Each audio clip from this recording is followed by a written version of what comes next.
जय हिंद दोस्तों। आज की इस वीडियो में पॉलिटी के जितने सारे संशोधन हुए हैं उन सब के बारे में आज चर्चा करेंगे। उसमें से ही जो वीवीआई क्वेश्चन है, वीवीआई प्रमुख संशोधन है जिससे हमेशा एग्जाम में क्वेश्चन बनते हैं, उन सभी टॉपिक को हम चुन चुन के लाए हुए हैं। ये हमारा आज अभी तक 105 संशोधन हुए हैं, जिसमें से आपका कुछ ही संशोधन है जिसमें से क्वेश्चन पूछे जाते हैं। उन सबको चर्चा आज करेंगे। और ये जो हमारा नोट्स है ये खान ग्लोबल स्टडीज़ का है, जो सर हैं जो काफ़ी बेहतरीन ढंग से पढ़ाते हैं, उनका नोट्स है और उसको हम रिवीजन आप सबके सामने कराते हैं। और आप सब अच्छे से पढ़िए और देखिए, आपको एक भी क्वेश्चन इससे बाहर नहीं आएगा और आपको याद भी रहेगा। तो चलिए बिना टाइम लिए वीडियो को शुरू करते हैं। तो सबसे पहले आपको जानना जरूरी है कि आखिर संशोधन होता क्या है। सबसे पहले ये जान लेते हैं, संशोधन कोई भी चीज़, हमारा इंडियन कॉन्स्टिट्यूशन जब भारतीय संविधान बनकर रेडी हुआ, कोई भी चीज़ पूरा एकदम अच्छा नहीं हो सकता है, उसमें अच्छे और बेहतरीन ढंग से संशोधन करने की आवश्यकता होती है। भीमराव अम्बेडकर साहब भी बोले थे कि हम संविधान बनाए हुए हैं, ये इतना लचीला है कि आप एक साधारण बहुमत के साथ इसमें संशोधन कर सकते हैं, इनकी पूरी छूट दी गई है। तो वैसे ही करके हमारे भारतीय संविधान में 105 संशोधन किए गए, जिसमें से कुछ आपको इम्पोर्टेंट वीवीआई जो संशोधन है उसको हम लेकर आए हुए हैं, जो आप अच्छे से देखिए और इसे अच्छे से याद करते चलिए। तो सबसे पहले हमारा प्रमुख संशोधन हुआ था 1951 में। ये हमारा पहला संशोधन था। इसके द्वारा जमींदारी उन्मूलन तथा भूमि सुधार किया गया था, जिसे 9वीं अनुसूची में जोड़ा गया। यहाँ से आपको 3-4 क्वेश्चन जुड़ सकता है। सबसे पहले समझ लेते हैं, उसके बाद आपको क्वेश्चन ही बताएंगे, क्वेश्चन किसे कैसे बन सकता है, किधर किधर से बनने वाला है। तो हमारा जो पहला संशोधन हुआ था उसके द्वारा भूमि सुधार, जो जमींदारी उन्मूलन, बहुत सारे लोग थे जिनके पास 200-200 बीघा था, 500-500 बीघा था, वो सब अपना ज़मीन नहीं दे रहे थे। जैसे सरकार को मान के चलिए कोई रेल बनाना है, ये रेल बनाना है तो इसमें किसी किसी का, बहुत सारे लोगों का इसमें ज़मीन पड़ता था। वो लोग कहते थे नहीं हम नहीं देंगे आपको, और उस सबका मौलिक अधिकार है। मौलिक अधिकार 31 में आता था, और आप जानते हैं कि 12 से लेकर 35 तक आपका मौलिक अधिकार है। इसमें आपको अगर कोई भी उल्लंघन कोई भी सरकार करती है या कोई भी करता है तो आप इसके लिए सुप्रीम कोर्ट या हाई कोर्ट जा सकते हैं। इसलिए लोगों ने ज़मीन देना बंद कर दिया, नहीं ज़मीन दे रहे थे, जिसकी वजह से कोई भी काम आगे सरकार की नहीं बढ़ पा रही थी, ना रेल बन रही थी, नहीं कोई संस्थान बन रही पा रही थी। किसी जिसके पास खेत था वो अपना देना नहीं चाहता था, तो इसलिए इसको हटा दिया गया।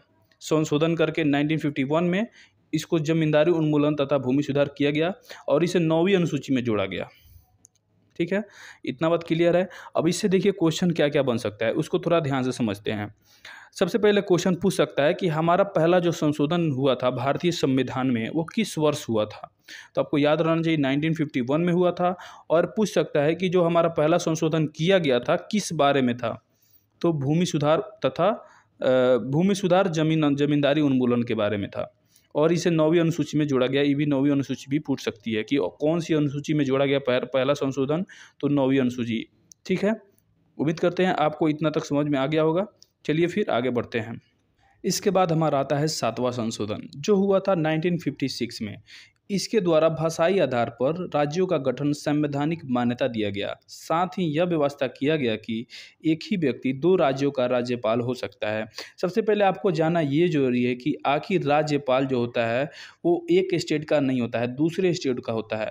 जैसे मान लीजिए बिहार का जो राज्यपाल होगा वो बिहार का ना होकर कहीं और का होगा। बिहार का कोई राज्यपाल अपने राज्य का नहीं हो सकता है। वो नियम किया गया कि आखिर जैसे कोई भी, पहले नियम था कि एक व्यक्ति एक ही राज्य का राज्यपाल हो सकता है, तो उसको 2 राज्यों का राज्यपाल घोषित किया गया संशोधन करके। इसके साथ ही जो राज्यों में जो भाषाएं जोड़ी गई उसको संवैधानिक मान्यता दिया गया। आप सब जानते हैं कि हमारा जब संविधान बना था उस टाइम 14 भाषाओं का उल्लेख है हमारे भारतीय संविधान में। धीरे धीरे संशोधन कर करके 22 भाषाओं लाया गया। अभी तक हमारे भारतीय संविधान में 22 भाषाओं का उल्लेख है, जिसको आपको आगे चल के बताएंगे कौन कौन से संविधान करके किस किस भाषा को जोड़ा गया किस वर्ष। अब जो पूछ सकता है क्वेश्चन कि एक ही व्यक्ति 2 राज्यों का राज्यपाल हो सकता है, ये कौन सा संशोधन करके ये नियम लाया गया था, तो 7वां संशोधन करके 1956 में। तो चलिए फिर इतना तक क्लियर हो गया होगा। चलिए फिर आगे बढ़ते हैं। उसके बाद हमारा आता है 8वां संशोधन, जो हुआ था 1960 में। इसके द्वारा लोकसभा तथा विधानसभा में SC ST की सीटों को 1960 से बढ़ाकर 1970 तक कर दिया गया।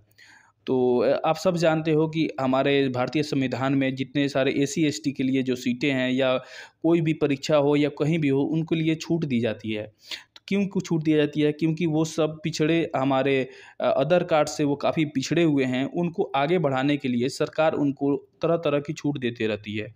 उसके बाद जो सीटों की संख्या थी उसमें भी बढ़ोतरी की गई। विधानसभा और लोकसभा में 1960 से बढ़ाकर 1970 तक कर दिया गया। ये 8वां संशोधन करके 1960 में। आपको ये बात भी याद रखनी चाहिए। अब यहाँ से अभी आपका क्वेश्चन बन सकता है कि लोकसभा और विधानसभा में एसी एसटी की सीटों को बढ़ाना किस संशोधन के तहत किया गया? तो ये आपका 8वां संशोधन 1960 के द्वारा। ठीक है, आपको ये बात क्लियर हो गया होगा। चलिए फिर आगे बढ़ते हैं। तो हमारा अगला आता है 18वां संशोधन। ये काफ़ी इंपॉर्टेंट है आपके एग्जाम के लिए, इस बात को याद रखिएगा। इसमें एक क्वेश्चन आपको जरूर मिलेगा। हमारा जो 18वां संशोधन हुआ था वो हुआ था 1966 में। इसके द्वारा यह स्पष्ट किया गया कि राज्य शब्द में केंद्र शासित प्रदेश भी शामिल है। केंद्र 2 या 2 से अधिक राज्यों या केंद्र शासित प्रदेश को मिलाकर पुनर्गठन कर सकता है। शाह आयोग की सिफारिश पर पंजाब का पुनर्गठन किया गया। 18वां संशोधन करके ये नियम लाया गया कि आखिर जैसे कोई भी राज्य हैं उनको, जैसे कोई भी बड़ा राज्य है उसको तोड़कर उसको अलग अलग जैसे केंद्र शासित प्रदेश बनाए जा सके, राज्य बनाए जा सके। ये हमारा 18वां संशोधन के तहत हुआ। अच्छा, वैसे भी अनुच्छेद 2 और 3 में ये प्रावधान है। 2 के अनुसार कहता है कि कोई भी राज्य को मिला सकता है और 3 के अनुसार कहता है कि जो भी राज्य मिला हुआ है उसको तोड़ के उसका नाम चेंज कर सकता है, क्षेत्र किसी में बढ़ा घटा सकता है। ये सब अनुच्छेद आपका 3 के तहत है। तो ये 18वां जो संशोधन हुआ था, ये हुआ था शाह आयोग की सिफारिश पर। पंजाब का पुनर्गठन किया गया था। पंजाब को तोड़कर पहले नाम पंजाब का नाम पेप्सू था। देखिए नाम पेप्सू ऐसे था, PEPSU ऐसे नाम था। पंजाब का इतना बड़ा नाम था। इसको तोड़कर 4 भाषाओं 3 राज्य और 1 केंद्र शासित प्रदेश बनाया गया।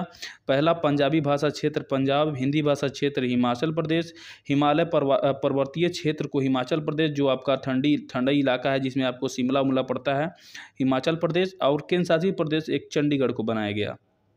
ठीक है ना, आपको इतना बात क्लियर हो गई होगी। चलिए फिर आगे बढ़ते हैं। उसके बाद हमारा 21वां संशोधन किया गया 1967 में, और संविधान की 8वीं अनुसूची में सिंधी भाषा को 15वीं भाषा के रूप में शामिल किया। देखिए आ गया। पहले हमारा जब संविधान बना था तो 14 भाषा का उल्लेख मिलता था और उसमें एक सिंधी भाषा को जोड़ा गया 21वां संशोधन करके, और 15 भाषा हो गए संविधान में। ठीक है, क्लियर है। चलिए फिर आगे बढ़ते हैं। उसके बाद हमारा आता है 35वां संविधान संशोधन। इससे क्वेश्चन तो आता नहीं है पर पूछ सकता है, एक क्वेश्चन यहाँ से बनता है, उसको बात आपको याद रखना चाहिए। 35वां संशोधन के द्वारा 1974 में इसके द्वारा सिक्किम को भारत का सह राज्य बनाया गया। इससे पहले सिक्किम भारत का संरक्षित राज्य था। देखिए क्या हुआ, जब सिक्किम का जैसे रूस तरह तरह जगह जगह अपना कब्जा करते जा रहा था, तो सिक्किम के लोग भी कैसे हमें भी कहीं अलग कर ना दे और हमें भी कहीं अपने में मिला के कहीं अपने में दबाव वबा के ना रखे। इसके लिए वो इंडिया से संपर्क किया और इंडिया के उसमें प्रधानमंत्री जवाहरलाल नेहरू थे, अटल बिहारी वाजपेयी, ये सब थे लोग। और उन लोग से बोला कि देखिए ऐसा ऐसा बात है कि हमको आप में मिलना है, पर आप तो रूस की तरह कोई दिक्कत तो नहीं देंगे, कोई प्रॉब्लम तो नहीं देंगे। तो भारत सरकार ने कहा ठीक है कोई दिक्कत नहीं है, आप आइए 1 साल हमारे राज्य में, हमारे देश में आइए, एक साल एक राज्य बनकर रहिए। अगर आपको अच्छा लगे तो आप यहाँ का नागरिकता लेके आप इसमें मिल सकते हैं। ठीक है, तो ये आपका हुआ था 1974 में। आपसे क्वेश्चन पूछ सकता है कि सिक्किम को भारत का सह राज्य कब बनाया गया था, तो 1974 में। ठीक है ना, यही एक क्वेश्चन बन सकता है। या कौन से संशोधन द्वारा, तो 35वां संविधान संशोधन। खैर शायद ये नहीं पूछता है, केवल ये पूछता है कि भारत को सिक्किम को भारत में जो सह राज्य बनाया गया कौन से ईयर बनाया गया था, 1974 में।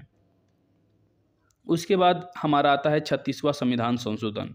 इसके द्वारा 1975 में इसके द्वारा सिक्किम को भारत का 22वां राज्य बनाया गया। उसके बाद जब जो 1 साल सिक्किम के लोगों ने आके यहाँ रहा, वहाँ के जो नेता थे उनको काफ़ी अच्छा लगा से इंडिया अच्छा है, इससे ज़्यादा इंडिया हमारे साथ कोई दिक्कत नहीं करता है।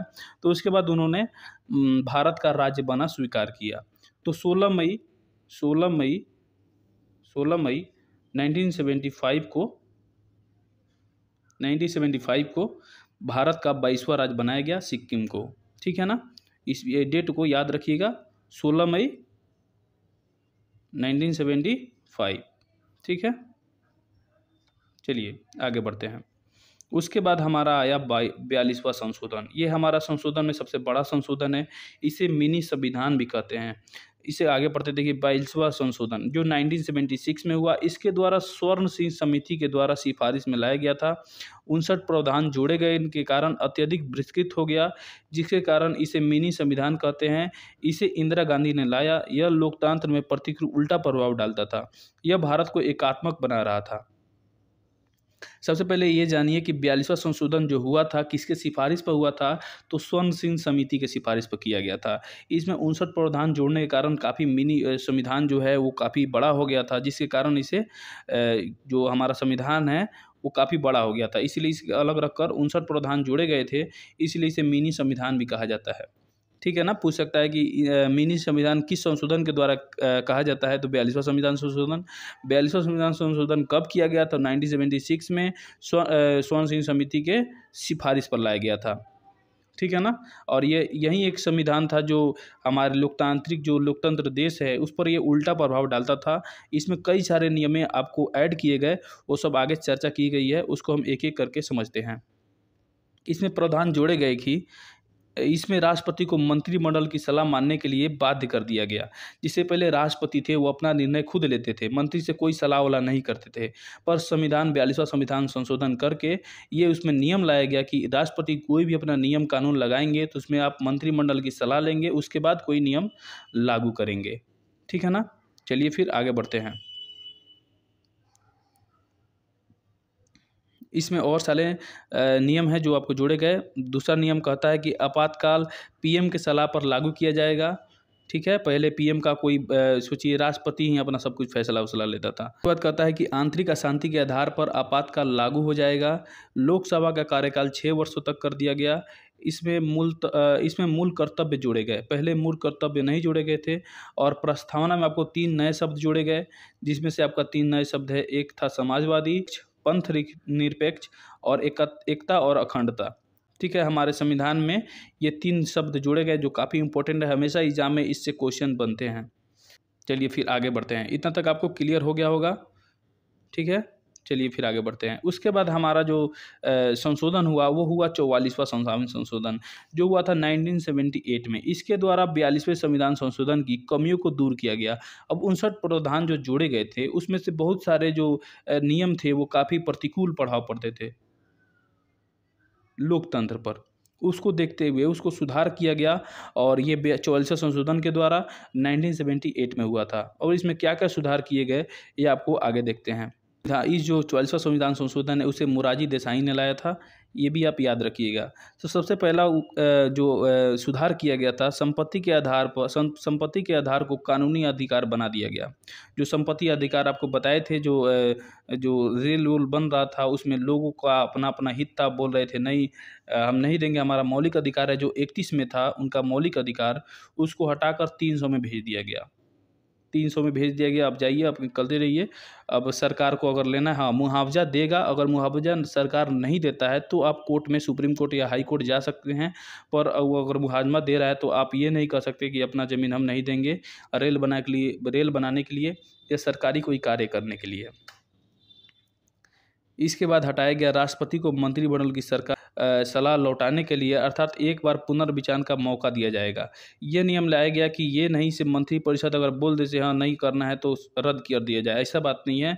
उसे एक क्या बोलते हैं, दोबारा उसे भेजा जाए उसके पास, ताकि वो अपना सोच समझ के अपना निर्णय ले सके, और उसे भी मौका दिया गया एक बार और। ठीक है, चलिए फिर आगे बढ़ते हैं। उसके बाद जो ठीक किया गया, जो मिनी कॉन्स्टिट्यूशन में जो 59 प्रावधान दिए गए थे उनमें से कुछ सुधार से ये भी है आपातकाल को पीएम के स्थान पर मंत्रिमंडल के सलाह पर किया गया। जो पीएम जो पहले जो आपातकाल जो होता था उसमें पीएम जो अपना योगदान देते थे, उनके स्थान पर मंत्रिमंडल के सलाह पर यह प्रावधान जोड़ा गया। उसके बाद था आपका आंतरिक अशांति के स्थान पर सशस्त्र विद्रोह शब्द जोड़ा गया। ठीक है, जो आपका जैसे आंतरिक जो हमारे अपने ही देश में बहुत सारे ऐसे आंदोलन हो जाते हैं, बहुत सारे ऐसे चीज़ें हो जाती है जिससे लोग भड़क जाते हैं और अपना अपना सशस्त्र विद्रोह करने लगते हैं। उसके लिए जो आपातकाल लगता है उसको आंतरिक अशांति के भीतर रखा गया, जिस पर निरीक्षण मंत्रिमंडल और राष्ट्रपति और पीएम के द्वारा पुनर्विचार के द्वारा लाया गया। उसके बाद हमारा कहता है कि लोकसभा में कार्यकाल 6 वर्षों से कम कर पुनः 5 वर्ष कर दिया गया। ये भी काफ़ी बढ़ गया था और इसे कम करने के लिए संशोधन किया गया था और इसके भी चर्चा किया गया कि लोकसभा में जो 6 वर्षों की आयु बढ़ाई गई थी उसे फिर पुनः 5 वर्ष कर दिया जाए, जिससे किसी को भी तकलीफ ना हो।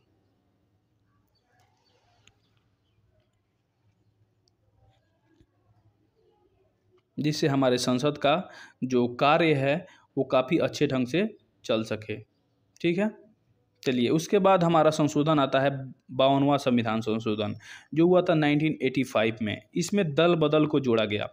अब देखिए जो 10वीं अनुसूची में जोड़ा गया था, ठीक है ना, वो बता देते हैं आपको, इसमें दिया हुआ नहीं है पर 10वीं अनुसूची में जोड़ा गया था। अब देखिए पहले क्या था ना, जैसे पहले क्या था से एक पक्ष में आप मतलब वोट कमल छाप है, ठीक है ना, ये हुआ कमल छाप। अब कमल छाप से क्या होता है, कमल छाप से कोई जीत जाता है और जीतने के बाद क्या होता है अपना पार्टी ही चेंज कर लिया, उसके बाद आप आरजेडी में चले गए। तो ऐसे नहीं होगा, इसको चेंज कर दिया गया 52वां संविधान संशोधन करके 1985 में। इसके द्वारा यह नियम लाया गया कि अब जिस पार्टी से आप जनता के सामने जो वोट मांगे हैं, जो अपना मुहर दिखा के कल छाप हो, नल छाप हो या कमल छापो, तीर छापो, ललटेन छापो, कोई छाप हो, जिस छाप से आप जनता से वोट मांगे हैं और जनता ने आपको जिताया है, उसी छाप को आपको 5 साल या जितने साल का आपका कार्यकाल रहेगा उसको लेकर चलना पड़ेगा। आप इलेक्शन के पहले अपना दल चेंज कर सकते हैं, अपना लोगो चेंज कर सकते हैं, अपना पार्टी चेंज कर सकते हैं, पर जीतने के बाद आप कुछ नहीं कर सकते। ठीक है ना, ये 52वां संविधान संशोधन के द्वारा 1985 में नियम लाया गया, इसको 10वीं अनुसूची में जोड़ा गया। ठीक है, चलिए फिर आगे बढ़ते हैं। उसके बाद हमारा आता है 61वां संविधान संशोधन, जो 1989 में हुआ था। इसमें मताधिकार की आयु 21 वर्ष से घटाकर 18 वर्ष कर दी गई। पहले क्या था, 21 वर्ष से कम की एज लोग वोट देते ही नहीं थे।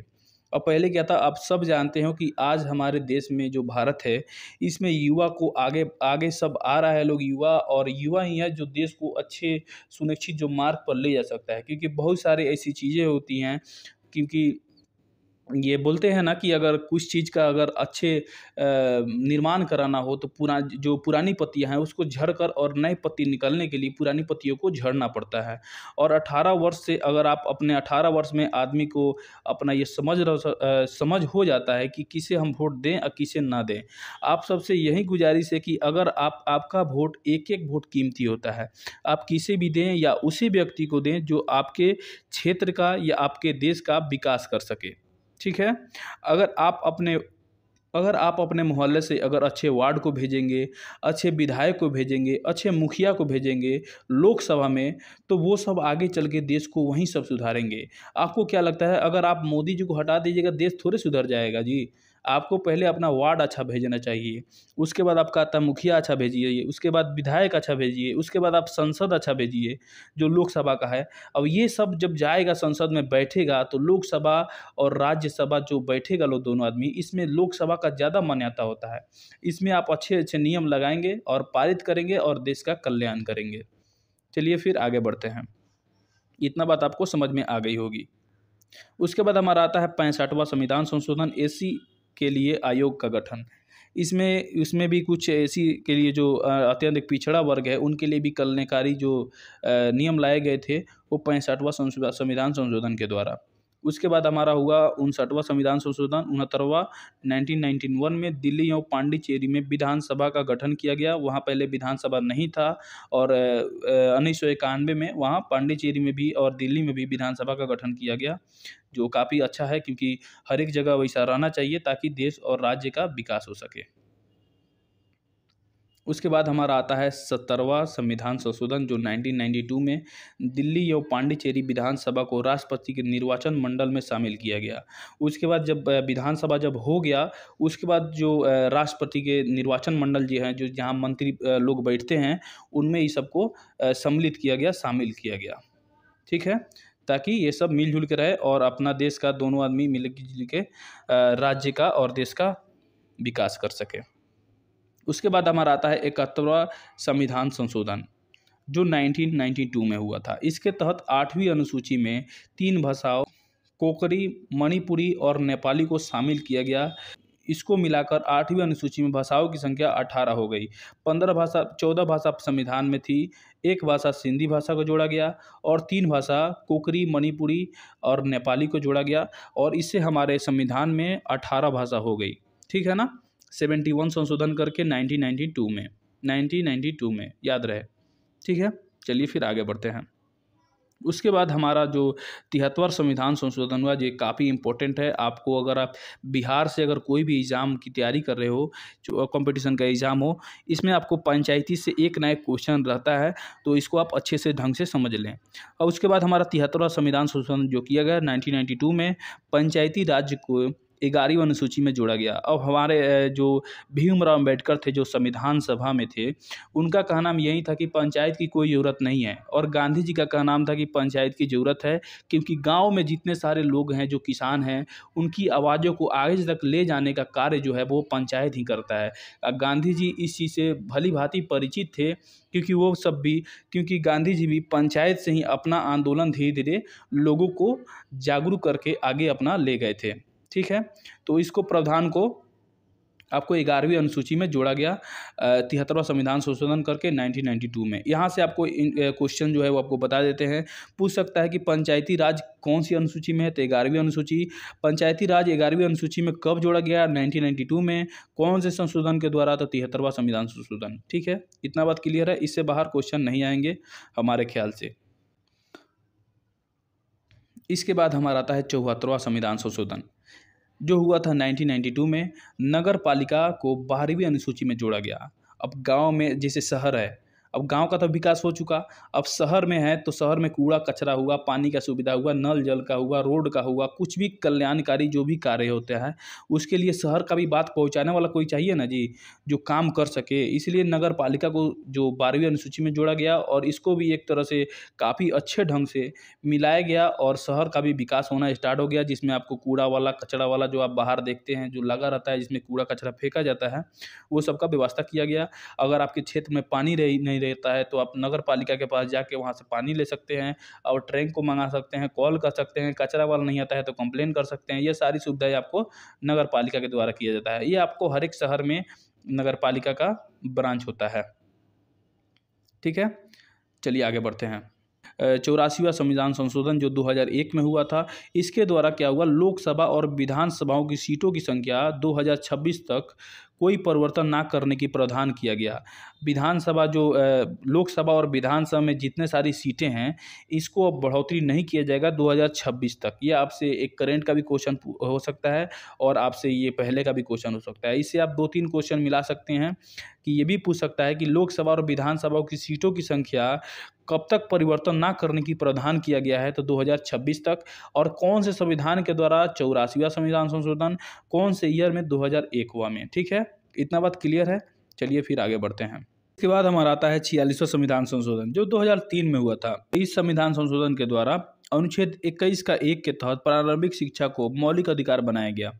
इसके द्वारा प्रावधान जोड़ा गया कि 6 साल से लेकर 14 साल के बच्चों को निःशुल्क शिक्षा दी जाएगी। ठीक है ना, इसके द्वारा ये नियम लाया गया। तो ये बात भी आप लोग दिमाग में रखिएगा। चलिए फिर आगे बढ़ते हैं।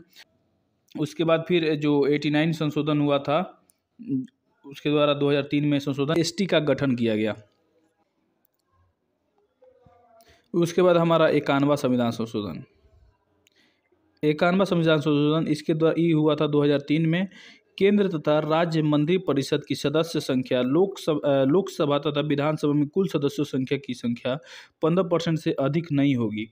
पहले क्या था कि दिन पर दिन क्या होता था, बढ़ता ही जा रहा था जनसंख्या। लोकसभा और विधानसभा की आपने पिछले अनुच्छेद में देखा था, तो उसको रोक लगाने के लिए यह संशोधन किया गया था, 51वां संशोधन, जिसके द्वारा ये तय किया गया कि 15% से ज़्यादा जो लोकसभा और विधानसभा में जो सदस्यों की संख्या होती है, इससे ज़्यादा नहीं होगी। ठीक है, चलिए आगे बढ़ते हैं। चलिए आगे बढ़ते हैं। उसके बाद हमारा आता है 92वां संविधान संशोधन जो 2003 में हुआ था।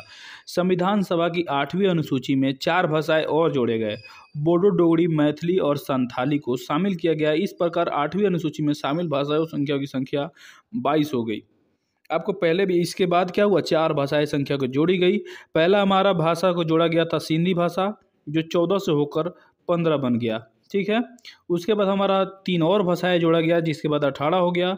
उसके बाद यहाँ 4 और भाषाएं जोड़ी गई, जिसके बाद हमारे भाषाओं की संख्या 22 हो गई।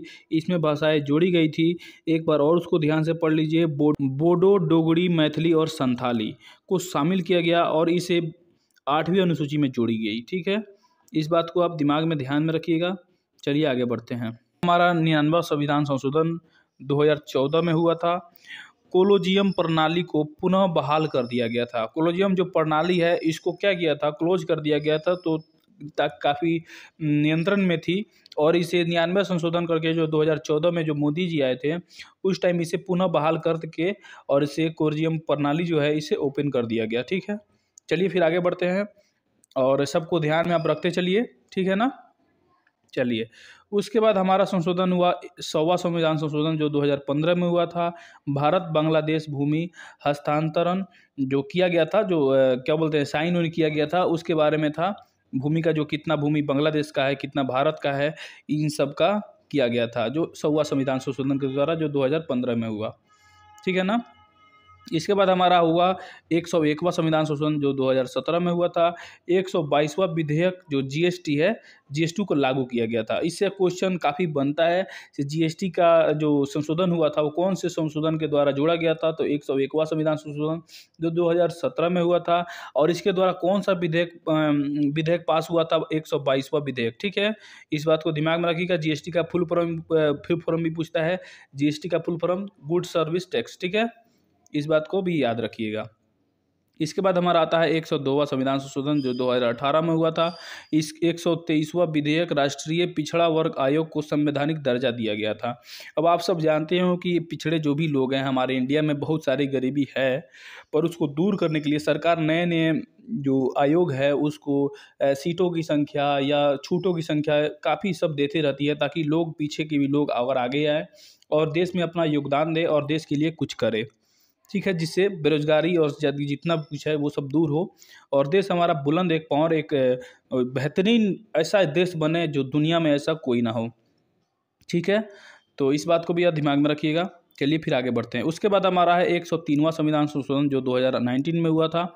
124वां विधेयक लाया गया था। सामान्य वर्ग के अधिक रूपों में पिछड़े लोगों की संख्या संवैधानिक संस्थानों तथा नियुक्तियों में 10% आरक्षण कर दी गई थी। पहले क्या था, सीट से जितना एग्जाम देना है दीजिए, कोई आरक्षण नहीं था, पर अब कर दी गई है। जो पिछड़े वर्ग हैं उनके लिए 10% सीट जो है वो आरक्षित कर दी गई है, जो 10% उन्हीं के लिए है। एग्ज़ाम निकले, आप किधर जाए किधर नहीं जाए उससे कोई मतलब नहीं है, लेकिन जो पिछड़े वर्ग के लोग हैं उनके लिए 10% जो सीटों की संख्या है वो हर एक एग्ज़ाम में आरक्षित रहती है। और आप सब जानते ही होंगे सीटों की संख्या में उस सबको आरक्षित दिया जाता है। उसके बाद हमारा आता है 104वां संविधान संशोधन जो 2019 में हुआ था। 126वां विधेयक के द्वारा हुआ था। लोकसभा व राज्य में विधानसभाओं की SC/ST समुदाय के अक्षांश को 2030 तक के लिए बढ़ा दिया गया। जो SC/ST का जो समुदाय है उसको आरक्षण के लिए बढ़ावा दिया गया 2030 तक, और इसके द्वारा राज्य में विधानसभाओं में इनको सीटों की संख्या बढ़ा दिया गया 2030 तक बढ़ते जाएगा। ठीक है, और एक बात और याद रखिएगा, एक बार और रिवीजन करा देते हैं आपको। लोकसभा और विधानसभा की सीटों की संख्या 2026 तक रोक दी गई है। 2026 तक कोई सीट की संख्या नहीं बढ़ेगी। इस बात को आप दिमाग में याद रखिएगा। ये आपसे करंट का भी क्वेश्चन बन सकता है, प्लस में आपसे पॉलिटी का भी क्वेश्चन बन सकता है। ठीक है, लोकसभा और राज्य के विधानसभाओं व एंग्लो इंडियन के आरक्षित सीटों के प्रावधान को हटा दिया गया। आप सभी जानते हैं कि हमारा भारतीय संविधान में जो 12 सीटों जो आरक्षित कर दी गई है, उसमें से 2 सीट और थी जो एंग्लो इंडियन को दिया जाए, हमारे राष्ट्रपति जो चुने गए भेजते हैं उनके थी, और जो एंग्लो इंडियन का था और इसे हटा दिया गया। ठीक है ना, 104वां संविधान संशोधन 2019 के द्वारा। इसके पहले ये 12 जो लोकसभा का जो कार्यकाल होता है उसमें जो सीट होते हैं ये 12 राष्ट्रपति द्वारा मनोनीत करके भेजे जाते थे, और 2 सीट थे जो एंग्लो इंडियन को दिए जाते थे, जिसको प्रावधान हटा दिया गया। अब केवल 12 है। पहले ऑप्शन में आता था आपको 12 भी देता था, 14 भी देता था, तो पहले 14 आंसर होता था, लेकिन अब होगा 12। ठीक है, चलिए आगे बढ़ते हैं। इसके बाद हमारा अंतिम है जो 105वां संविधान संशोधन जो 2021 में हुआ था। 127वां विधेयक, राज्यों में ओबीसी सूची बनाने का अधिकार दे दिया गया कि आप राज्य में रहिए, अपना ओबीसी सूची बनाइए। आप जाति का जो जनगणना होता है वो सब करने का भी अधिकार इसी के द्वारा दिया गया था, 127वां विधेयक के द्वारा। ठीक है, ये हमारा पॉलिटी का नोट्स हुआ जो काफ़ी इंपॉर्टेंट है। आप इस क्लास को 2 बार देखिए, रिविजन करिए, और इसके बाद अगर आपको कोई भी दिक्कत होता है तो आप हमसे कमेंट कर सकते हैं। और आपको कोई भी सब्जेक्ट में कोई भी टॉपिक आपको समझ में नहीं आता है या आप उसका वीवीआई चाहते हैं तो आप हमें कमेंट कर सकते हैं, और इसका अगर पीडीएफ चाहते हो तो आप कमेंट करिए, आपको ये दिया जाएगा। ठीक है, मिलते हैं आपको फिर नेक्स्ट वीडियो में। तब तक के लिए अपना ख्याल रखिए और पढ़ाई करते रहिए और अपने माता पिता का नाम रोशन करिए। जय हिंद, जय भारत।